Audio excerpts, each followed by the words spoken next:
Hello guys, तो आज हम लोग पढ़ने जा रहे हैं सामान्य चिकित्सा, जिसमें कि हम लोग देखेंगे कि औसत की मात्रा क्या यूज़ की जाती है बच्चों में अकॉर्डिंग टू आयुर्वेद।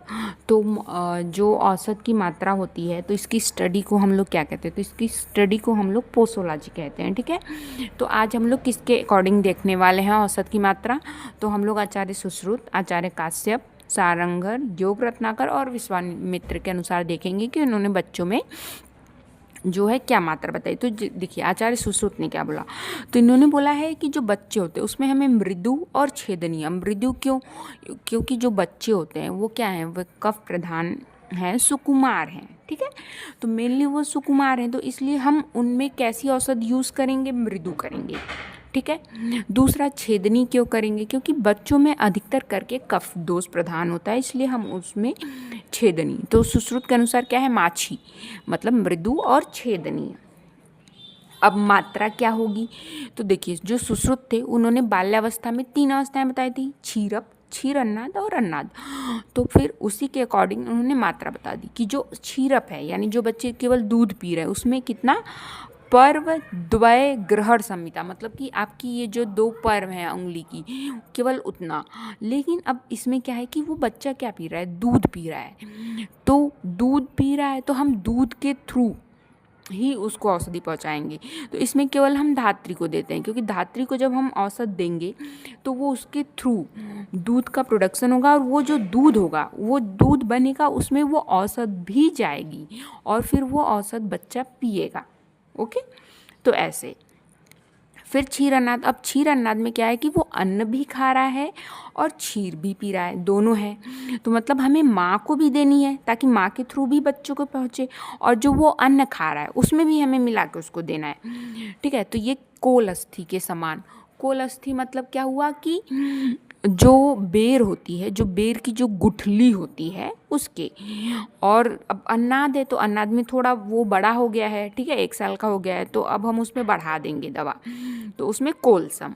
ठीक है, तो बेर के समान देंगे। तो ये इसमें केवल बालक को देंगे, माँ को देने की जरूरत नहीं है, क्योंकि अब वो माँ का दूध तो पी नहीं रहा है, तो माँ को क्यों देना है दवा बेकार में। ठीक है, अब काश्यप के अनुसार देख लेते हैं। जो काश्यप थे उन्होंने बोला कि जो नवजात शिशु है उसको आप विडंग फल मात्रा, विडंग फल मात्रा मतलब एकदम छोटो सा विडंग का फल होता है, आपने देखा होगा, ब्लैक कलर का होता है, केवल उतना आपको देना है।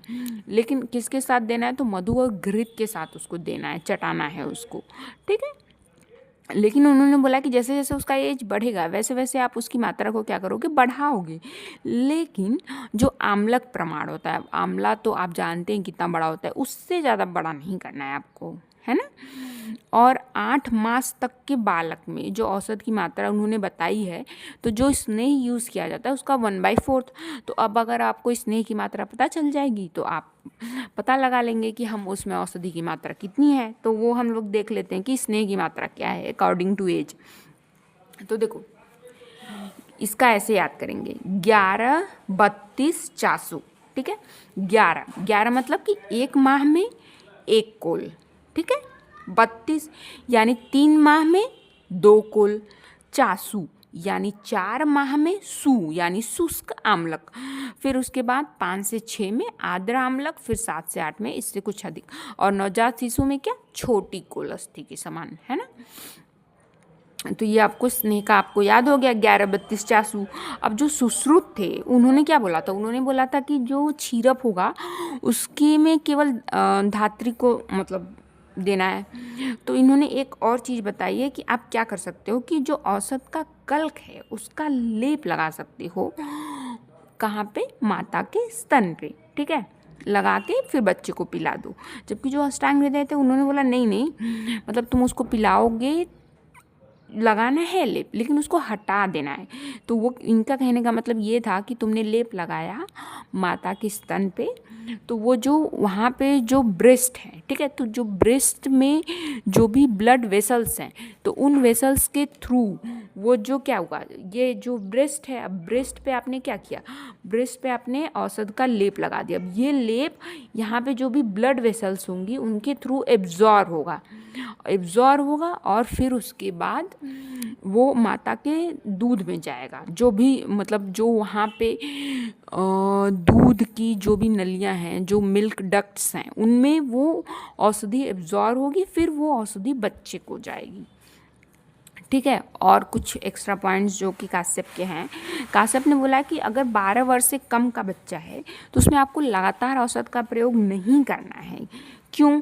क्योंकि उसमें जो भी प्राण, दोष, धातु, बल, ये सब क्या होते हैं, समत्वगत रूप में विद्यमान होते हैं। ठीक है, समत्व रूप में विद्यमान होते हैं, तो इसलिए उनमें आपको एकांत मतलब निरंतर नहीं प्रयोग करना है। ठीक है। और उसके बाद है कि वृद्ध व्यक्ति जो होगा उसमें आपको क्या करना है कि 16 वर्ष के व्यक्ति की अपेक्षा उत्तरोत्तर क्षीण होती जाती है। मतलब अभी जैसे कि 16 मतलब ऐसा, जब आप सारंगर और योग रत्नाकर का भी हम लोग आगे पढ़ेंगे तो वो लोग क्या बताते हैं कि जब बच्चा 1 साल का होता है, 1 साल से 16 साल तक हर साल एक रत्ती मतलब एक मासा उसकी औषधि बढ़ती है। फिर उसके बाद 16 साल पे पर्टिकुलरली एक डोज फिक्स हो जाती है जो कि 70 साल तक चलती है। ठीक है, 16 से 70 तक वही चलती है। फिर 70 के बाद फिर वो धीरे धीरे एक मासा घटती है। तो वही चीज़ ये भी कह रहे हैं कि 16 वर्ष के व्यक्ति की अपेक्षा उत्तरोत्तर क्षीण होती जाती है, मतलब कम, आपको धीरे धीरे कम करनी है। और 16 वर्ष से अगर कम हो गया वो, तो उसमें क्षीर अन्नाद बालक के समान, मतलब कि ऐसा बालक जो कि क्षीर और अन्न दोनों खाता, उसके समान आप उसमें औषधि मतलब बहुत ही कम मात्रा में आप उसमें औषधि यूज़ करोगे जो 16 वर्ष से भी बूढ़ा व्यक्ति है। अब हम लोग सारंगर और योग रत्नाकर के अनुसार देखेंगे, जो कि मैं आपसे बात कर रही थी।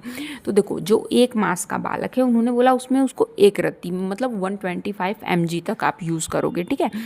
अब 1 साल तक क्या करना है कि हर महीने एक रत्ती बढ़ाना है। मतलब अगर 12 महीने का बच्चा हो गया, मतलब 1 साल का हो गया, तो उसमें 12 रत्ती आप यूज़ करोगे। ठीक है। तो अब 12 मास का हो गया या फिर 1 साल का हो गया, तो उसमें 12 रत्ती, तो 12 रत्ती इक्वल टू होता है 1 मासा। ठीक है।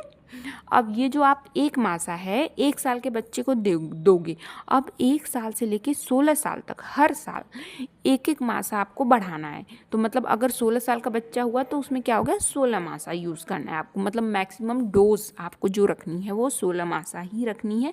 अब ये पूरे के पूरे 70 साल तक चलेगी, जो कि भाव प्रकाश के अकॉर्डिंग जो था उन्होंने 5-5 रत्ती ही बढ़ाने को बोला है। ठीक है।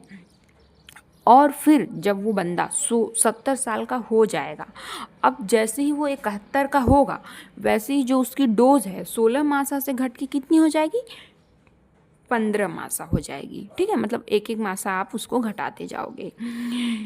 और फिर उसके बाद ये तो मात्रा हो। अब ये मात्रा आप यूज़ किसके लिए कर रहे हो, तो ये मात्रा आप यूज़ कर रहे हो कल्क, चूड़ और अवलेह के लिए, मतलब कछुआ, कल्क, चूड़, अवलेह के लिए। लेकिन जो लिक्विड क्वांटिटीज़ हैं, तो लिक्विड क्वांटिटीज़ ज़्यादा मात्रा में यूज़ होती हैं। ठीक है। तो लिक्विड क्वांटिटी में जैसे कि स्वरस और क्वाथ, वो इसका 4 टाइम्स यूज़ होगा। मतलब ये 16 मासा यूज़ हो रहा है तो वो कितना होगा, 64 मासा यूज़ होगा। ठीक है। अब विश्वामित्र का देख लेते हैं। तो विश्वामित्र के नाम में ही व है, तो इनका पूरा जो मात्रा है वो भी व के मतलब अराउंड ही घूमती है। देखो, विडंग मात्रा, देखो कोल मतलब वही होता है कि बेर ही होती है। ठीक है। तो बदर अस्थि मतलब उसकी गुठली है ना, जैसे कि सुश्रुत ने बोला था। तो सुश्रुत का क्या था कि सुश्रुत का पर्वद्वय था। ठीक है। फिर उसके बाद कोल अस्थि था, कोल था, मतलब उनका क्षीरप, क्षीरनाद और ये 3 ही था। लेकिन जो विश्वामित्र थे उन्होंने नवजात शिशु भी एड ऑन कर दिया है सुश्रुत में। तो नवजात मतलब सुश्रुत का क्या होगा, विश्वामित्र का क्या होगा, सुश्रुत का होगा प्लस नवजात शिशु एक एड ऑन होगा। तो इसलिए अब नवजात शिशु एड ऑन है तो विडंग मात्रा भी एक एड ऑन कर दी उन्होंने।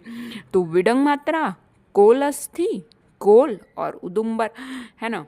तो ये तो विश्वामित्र जो थे वो क्या थे, वो बंदर पालते थे या उनको बंदर पसंद थे। देखो सारी व से, विडंग, बदर अस्थि, बदर, उदुम्बर। ठीक है। अब drug dose according to modern, तो जो 2 वर्ष से अधिक का बच्चा है, मतलब 2 साल से बड़ा बच्चा है, तो हम उसमें अकॉर्डिंग टू वेट उसकी डोज निकालते हैं, ठीक है। तो जो weight of baby in pound into adult dose upon 150, लेकिन अगर 2 वर्ष से कम है तो उसमें कौन सा रूल लगता है, फ्रेट्स रूल लगता है। तो आप याद रख लेना कि जो 2 वर्ष से कम, मतलब कि जो छोटे उम्र के बच्चे होते हैं उनमें हम लोग क्या मंथ से उनके निकालते हैं, ठीक है। तो age of baby in month into adult dose upon 150। तो जो 2 वर्ष से अधिक का है उनके लिए कौन सा रूल लग रहा है, क्लार्क रूल लग रहा है। और जो 2 वर्ष से कम के हैं तो ऐसे याद कर लो कि 2 वर्ष से अधिक के जो बच्चे होते हैं उनके क्या होते हैं, फ्रेंड्स होते हैं, ठीक है। बट यहाँ पे उल्टा है, यहाँ पे 2 वर्ष से जो कम का है उसके फ्रेंड्स है ना, मतलब उसमें फ्रेंड्स रूल लग रहा है basically. Thank you so much guys. अगर आपको ये वीडियो पसंद आई हो तो आप लोग इस वीडियो को लाइक कीजिएगा, कमेंट कीजिएगा और प्लीज़ इसको शेयर भी कीजिएगा। आपके जो भी फ्रेंड सर्कल हैं उनको शेयर कीजिए ताकि कि ये और ज़्यादा से ज़्यादा लोगों के बीच में पहुँचे, वीडियो उनकी हेल्प हो। बेसिकली ये वीडियो बनाने का एम यही है कि मतलब और सारे बच्चों की हेल्प हो सके।